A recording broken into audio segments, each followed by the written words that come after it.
on va donner la parole à deux sociétés d'aménagement régional, par la voix de François Gontard de BRL, directeur adjoint en charge de l'aménagement, et Vincent Pouléchat, qui est à la SCP, la Société du Canal de Provence, et qui lui est chef de département eau et changement climatique au sein de la direction de l'ingénierie des services. Et donc tous les deux, vous allez nous présenter comment vous voyez l'évolution des prélèvements sur les réseaux collectifs. Et on va commencer avec vous, François. Vous allez nous illustrer la diversité des contextes de prélèvement en situation actuelle et future, avec l'exemple du réseau hydraulique régional que vous gérez au sein de BRL. Oui, voilà, tout à fait. Donc, à la question, enfin, alors, je voulais commencer par rebondir par des propos que j'ai entendus lors de la table ronde. J'ai noté les mots conflit d'usage, j'ai noté les mots tension, j'ai pas entendu guerre de l'eau, mais on aurait pu l'entendre.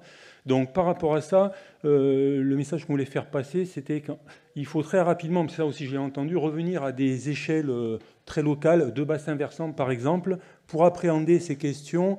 Voilà, au-delà de très grandes généralités et revenir à des cas pratiques. Et donc, ce que je voulais proposer, c'était de l'illustrer à partir de 3 exemples que l'on gère de prélèvements dans des milieux très différents et avec des contextes très différents. Et qui d'ailleurs ne sont représentatifs que de ces 3 cas particuliers qui ne se veulent pas une généralité. Donc je vous les situe ça voilà, sur une carte. Là. Ce que je vous propose de parler, c'est de 3 ressources que l'on mobilise. Là, je les ai classées par ordre quantitatif, c'est-à-dire par rapport au volume que l'on prend dans chacune de ces ressources. Donc la première, c'est le fleuve Rhône. La seconde, c'est de l'eau que l'on mobilise. Donc c'est dans le département de l'Aude, sur le territoire du Lauragais, avec une ressource de type barrage. Le barrage de la Ganguise, qui est alimenté, lui-même depuis un autre barrage, celui de Montbel, qui est situé dans l'Ariège. Donc là, on va dire c'est de l'eau des Pyrénées, quelque part, qu'on mobilise et que l'on stocke. Et puis, dernier cas qui est tout à fait différent, c'est celui d'un prélèvement que nous avons dans le Gard, là, entre Nîmes et Alès, dans une nappe. C'est un karst calcaire où on va prélever de l'eau à plus de 300 mètres de profondeur. Et donc, c'est encore une nature de ressources totalement différente. Et qui dit nature de ressources différentes, dit mode de gestion en aval différent. Voilà, mode de gestion différent aujourd'hui, et puis perspective d'avenir, parce que c'est le sujet aussi de la journée, assez différente pour ces 3 ressources. Alors, je vous ai donné là juste quelques chiffres pour quand même les quantifier et voir qu'on ne parle pas du tout des mêmes choses. Sur le fleuve Rhône, nous prélevons 160 millions de mètres cubes par an. Bon an, mal an, ça dépend en fait de l'année, du climat et des besoins en eau. Et ça représente presque 3/4 des volumes que BRL gère sur son territoire. Vous avez ensuite le barrage de la Ganguise, vous voyez, c'est de l'ordre de 13 millions de mètres cubes mobilisés. Et puis le karst turgonien, c'est 1,5 million là. Les petits carrés là en bas à gauche, c'est juste pour vous donner voilà, les ordres de grandeur de façon très visuelle. Alors peut-être qu'on peut regarder ressource par ressource. Hein, voilà. Donc je continue dans cet ordre. Je commence par le Rhône. Donc le Rhône, c'est un fleuve qui présente un débit moyen. Alors on verra là, les travaux d'Explore qui nous diront comment ça évoluera. Mais actuellement, on est sur un débit moyen de 1700 mètres cubes par seconde, ce qui représente aujourd'hui 54 milliards de mètres cubes d'eau qui terminent en Méditerranée. Voilà. Donc par rapport à ça, les prélèvements par BRL par rapport à ces 54 millions représentent à l'année 0,3% des volumes du fleuve Rhône. Alors après, ça c'est c'est flatteur, ça minimise peut-être le prélèvement. Donc on le regarde aussi en débit. Donc BRL dispose d'une autorisation de prélèvement de 75 mètres cubes secondes dans le Rhône. Et par exemple cette année, c'est la courbe que vous avez en bleu là, qui représente les débits prélevés quotidiennement. Nous avons atteint 12 mètres cubes secondes en pointe. D'ailleurs, ça me permet de rebondir à une remarque aussi de la table ronde, c'est que côté BRL, et je pense que c'est le cas quand même des gros préleveurs collectifs de la région, que sont les sociétés d'aménagement régional ou les ASA qui sont représentés dans l'assistance, nous avons une connaissance au jour le jour des prélèvements. On a des débitmètres, des installations télégérées, et tous les matins, la première chose que je fais quand j'arrive au bureau, c'est de regarder le débit du Rhône et les volumes, les débits prélevés. Il reste peut-être à ce que les collectivités en aient aussi ce même accès. C'était ça aussi le message, je crois. Oui, tout à fait. Mais je pense, effectivement, je pense que les gros préleveurs, les principaux, ont cette info, elle est communiquée, elle est connue. Hein, voilà. Oui, mais à l'échelle peut-être globale aussi, et peut-être pas à une échelle ultra-locale au sein de chacune des collectivités. Ben, en tout cas, je ne sais pas, mais je parle au nom de BRL, SCP, CACG par exemple, et de Gros Asa. On a à chaque point de prélèvement un débitmètre télégéré, ça remonte sur les supervisions, et quand on va au fameux comité de ressources en eau toutes les semaines dans les différents départements, on a les chiffres, on les produit. Hein, voilà. Donc là-dessus, d'ailleurs, c'est la force de cette région où il y a quand même une forte organisation collective de l'eau et avec du coup pas mal de données. Alors, voilà. On revient sur le Rhône. Ouais. Voilà, je reviens. Donc, BRL en pointe, vous voyez, sur le mois de juillet, nous avons prélevé 1,2% du débit du Rhône qui passait devant notre point de prélèvement. Et le pire jour de l'année, c'est-à-dire celui où on prélevait le plus et où le Rhône était à un débit, c'était en été, un étiage, on était à 2,6% des débits. Voilà. Ce sont les courbes qui s'affichent là à l'écran. Alors voilà, c'est le cas du Rhône, et ce n'est que le cas du Rhône. On passe à un autre exemple, le barrage de la Ganguise. Voilà, qui n'a rien à voir. Donc le principe du barrage de la Ganguise, c'est vraiment une retenue qui est indépendante de son bassin versant. Hein. Ce n'est pas un stockage sur un cours d'eau. Enfin, il y a un tout petit cours d'eau, mais c'est négligeable. Donc en fait, c'est une retenue qui est alimentée elle-même par un autre barrage qui s'appelle le barrage de Montbel, qui est en Ariège. Il est également un petit peu complété par des excédents d'eau qui viennent de la montagne Noire, mais la ressource principale, c'est bien le barrage de Montbel. Et donc, c'est une retenue. Alors là, c'est le fruit simplement de la conception, des études, des données statistiques de remplissage. C'est un ouvrage qui peut être statistiquement rempli complètement 8 années sur 10. Aujourd'hui, le niveau d'usage est inférieur au volume totalement stocké. C'est-à-dire que normalement, tous les ans, on arrive à satisfaire les besoins des agriculteurs. Et il se trouve qu'en 2023, mais je crois que ça a été bien dit aussi, on a connu une année totalement exceptionnelle avec un déficit de pluie qui remonte à 2022 en fait. Et nous nous sommes retrouvés en début d'année avec une retenue qui était partiellement remplie. C'est la courbe rouge que vous avez là sur ce graphique. Ce qui fait que des mesures d'adaptation ont été prises avec la profession agricole suffisamment tôt. C'était au mois de mars, avec un quota en eau qui a été vraiment abaissé et de l'ordre de 50%. Et derrière, alors on est sur des territoires où nous avons des cultures annuelles, et donc les agriculteurs ont adapté leur assolement en sommant moins de maïs, par exemple. Ils avaient été prévenus dès le mois de mars. Ils ont été prévenus, et j'ai envie de dire, c'est la règle du jeu de ce système. Hein. C'est-à-dire qu'on sait d'avance que la probabilité que la ressource soit moins disponible une année donnée existe, et donc les agriculteurs s'adaptent. Et pas que les agriculteurs, il y a d'autres usagers bénéficiaires de l'eau en aval. Tout le monde, s'adapte de cette manière. Si dans le cas du Rhône, on voyait qu'il y avait a priori de la marge, reste à voir comment ça avait évolué. Là, pour le coup, avec le barrage de la Ganguise, il n'y a pas beaucoup de marge de manœuvre en termes de volume disponible pour un développement, par exemple, de l'irrigation ou d'autres usages de l'eau. C'est ça. D'ailleurs, si vous voulez bien, on terminera par ça. Justement, on reprendra les 3 cas de figure et on verra bien quelles sont les perspectives qui se présentent. Et donc, pour passer au cas du karst urgonien, alors là encore, on est dans un contexte totalement différent. Donc c'est une ressource calcaire, vous en avez là une représentation très fissurée dans laquelle circule de l'eau en grande masse, mais qui communique avec la rivière locale qui est le Gardon. Et en fait, quand le niveau du karst s'abaisse significativement, ça arrive tous les ans, c'est normal. Le Gardon, par endroits, disparaît et est totalement sec.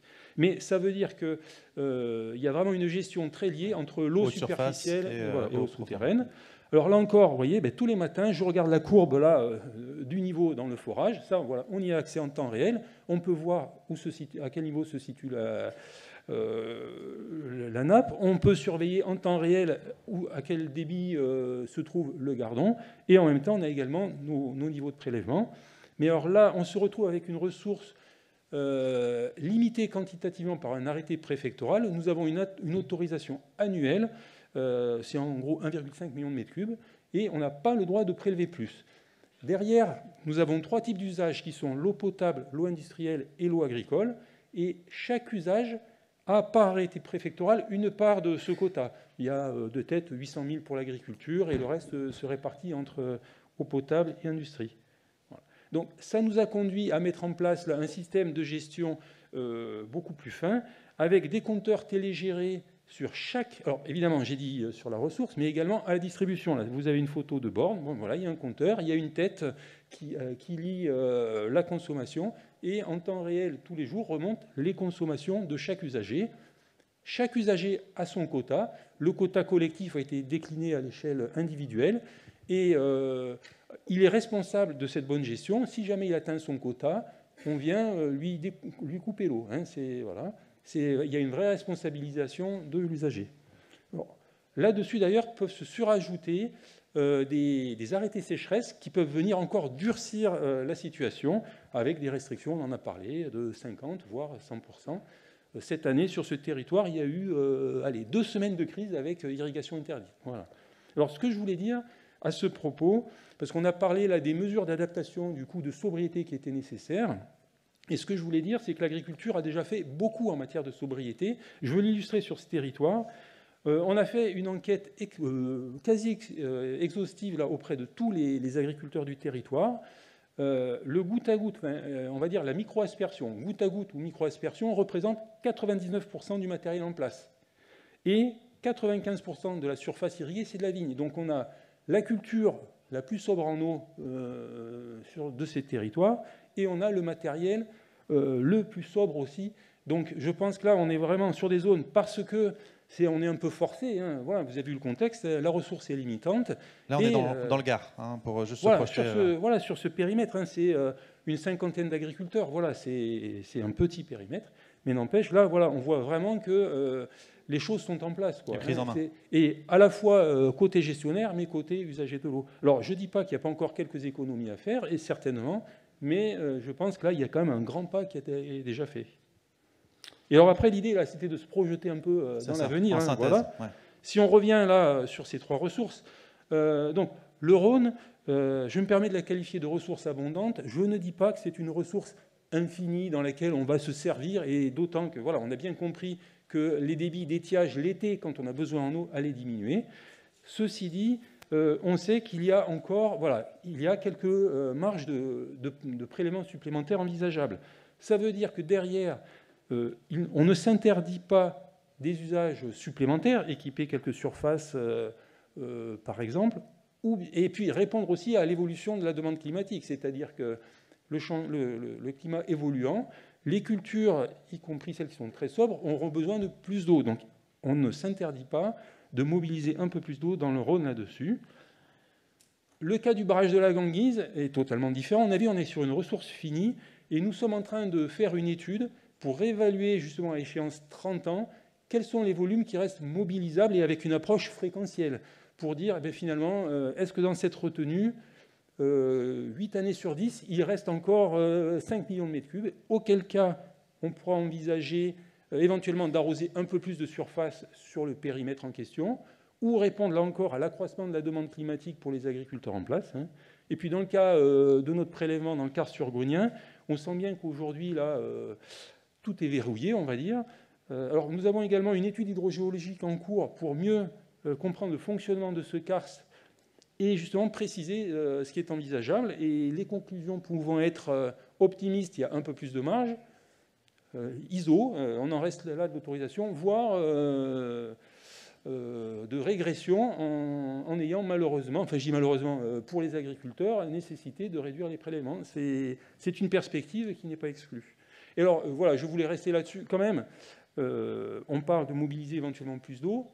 Quoi qu'il en soit, on l'a bien compris, tout ça ne s'entendra que moyennant des efforts de gestion économe, à la fois alors, au niveau des réseaux, au niveau des agriculteurs, l'idée étant idéalement qu'à quantité d'eau mobilisée constante, on puisse satisfaire plus de besoins, ou éventuellement à consommation équivalente, enfin plutôt à usage agricole équivalent, on prélève moins dans le milieu. Ça, c'est un objectif de base.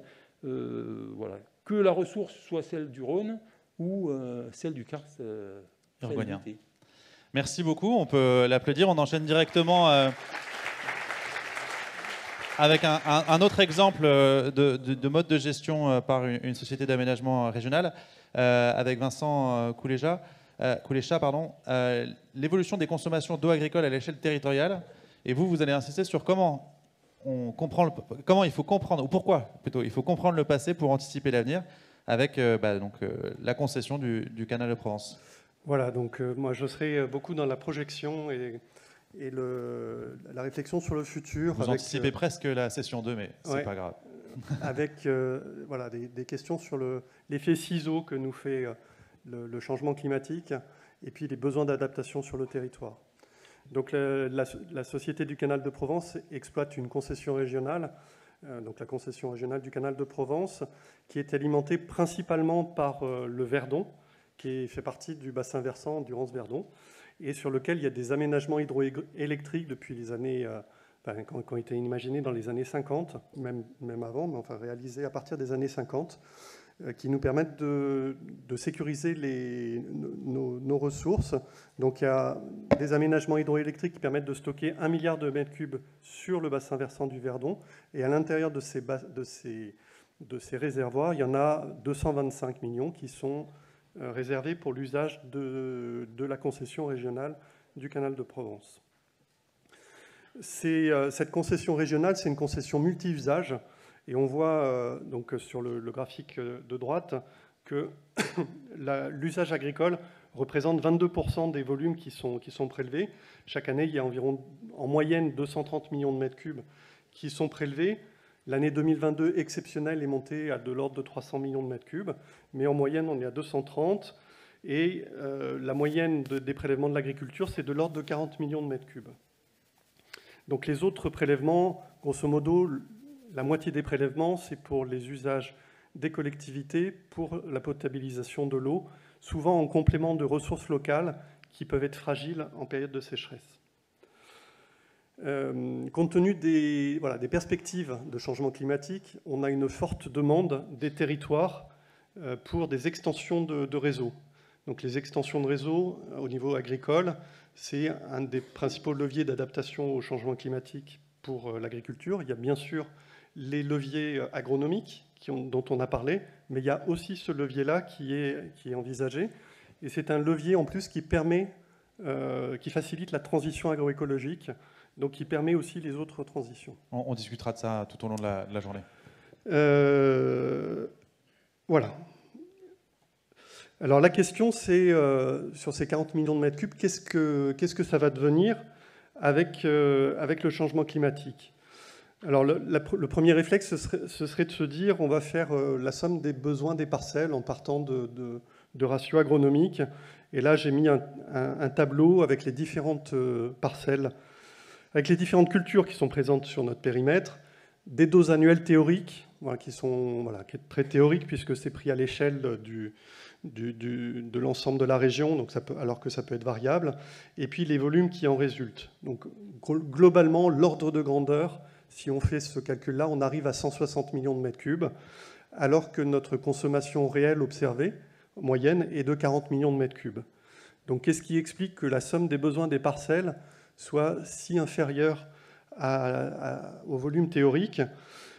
Quand on y réfléchit, c'est des choses qui mériteront d'être approfondies, mais grosso modo, il y a deux grandes limites. Il y a les limites de capacité d'investissement de l'agriculteur. L'agriculteur, à l'échelle de son exploitation, va peut-être choisir d'investir dans le foncier ou dans le machinisme plutôt que dans l'irrigation, bien qu'il ait l'eau à sa disposition. Et puis, il y a les limites aussi des moyens d'irrigation. Donc, une fois qu'il y a un système d'irrigation, il y a ce système d'irrigation, il peut peut-être être déplacé en fonction des priorités de culture, en fonction du temps disponible de l'agriculteur. Bref, c'est des priorités qui peuvent être arbitrées au quotidien. Donc, sur la surface cultivée, donc atteignable par l'irrigation, l'agriculteur va faire des arbitrages stratégiques et tactiques pour arriver finalement à ces 40 millions de mètres cubes. Donc comment se projeter dans l'avenir pour avoir une idée de quelles seront nos consommations d'eau agricole en fonction du changement climatique. Donc on voit ici sur le graphique de gauche en bleu les consommations observées entre les années 2001 et 2021, et puis en jaune des simulations grâce à un modèle de régression linéaire qu'a fait Nicolas Urruti, là, qui est dans la salle, qui pourra éventuellement répondre à des questions très précises s'il y en a. Et un modèle de régression linéaire qui est basé sur des indices de sécheresse printemps et été,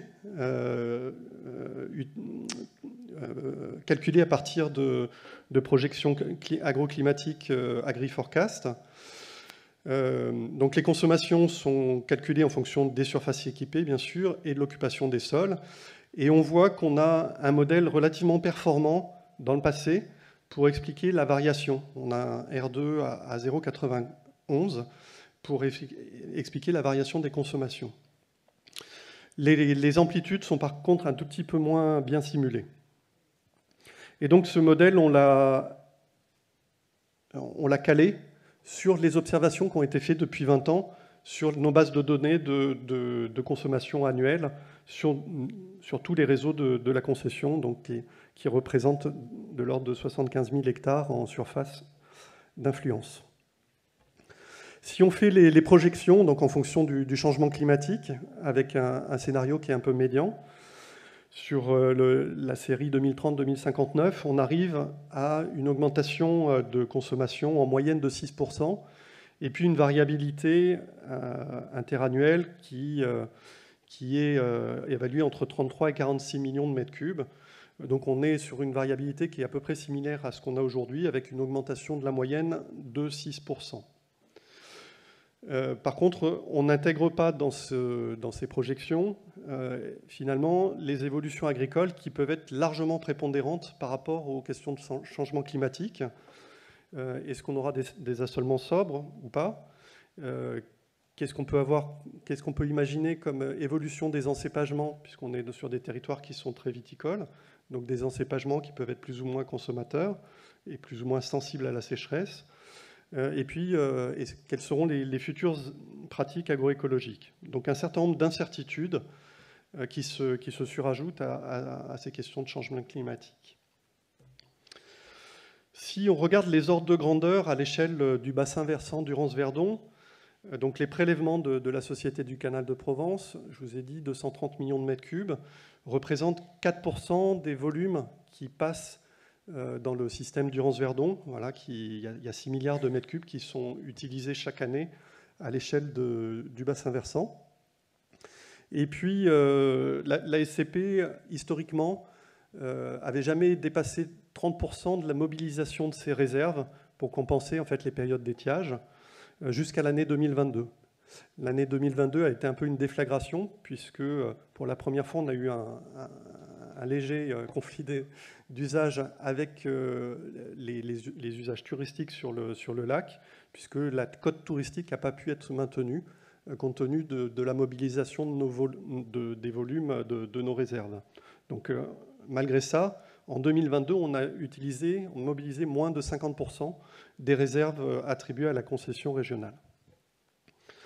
Si on après, si on regarde l'évolution qui a été projetée liée au changement climatique, on est à 1% des prélèvements globaux de la SCP habituelle actuelle, et si on le regarde par rapport au bassin versant, on est à 0,04%. Donc, comme pour le Rhône, on pourrait se dire il y a de la marge. Mais donc, j'ai parlé d'effet ciseau, il y a quand même les incertitudes que j'ai dites tout à l'heure sur les consommations, mais il y a aussi de fortes incertitudes sur les ressources, avec des incertitudes portant sur les flux liés au changement climatique. Donc l'impact des précipitations, Eric Soquet nous a dit que voilà, il y avait pas mal d'incertitudes, mais il y a beaucoup d'incertitudes sur la saisonnalité, sur le régime de fonte des neiges qui vont voilà, régulariser le débit dans les cours d'eau et régulariser le remplissage de nos réserves. Et donc des incertitudes fortes sur les dynamiques agricoles. Donc en perspective, en conclusion et en retour d'expérience par rapport à tout ça, il y a d'abord un apport méthodologique de la réflexion de Nicolas Urruti, c'est en observant le passé et en traçant des courbes par rapport aux observations et aux bases de données qu'on a, qu'on peut se projeter et pas en utilisant des ratios agronomiques bruts. Mais en perspective, donc, on a un gros travail pour affiner les projections interannuelles, parce que finalement, ce n'est pas tant l'année moyenne qui nous intéresse que l'année sèche. On a un travail de prospective agricole à développer avec différents scénarios de sobriété.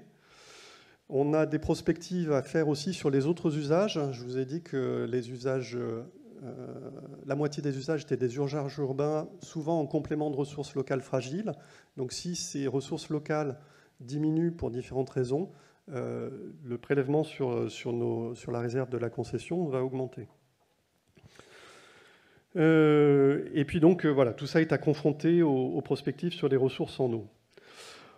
En conclusion, on peut dire que les résultats sur l'évolution des besoins agricoles sont plutôt rassurants à ce stade, avec la nécessité toutefois de suivre de près les prélèvements, mais aussi les résultats des prospectives pour éventuellement régler nos programmes d'aménagement et d'extension.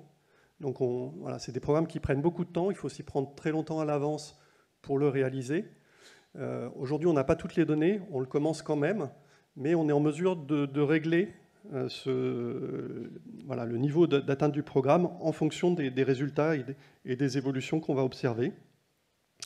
Et puis surtout en dernier, le message de conserver une gestion économe et sobre de la ressource à tous les niveaux, que ce soit au niveau du gestionnaire des infrastructures qui est la Société du Canal de Provence, mais aussi au niveau de l'agriculteur dans son système d'exploitation ou dans sa gestion quotidienne de l'irrigation. Merci beaucoup à tous les deux. On peut vous applaudir, évidemment.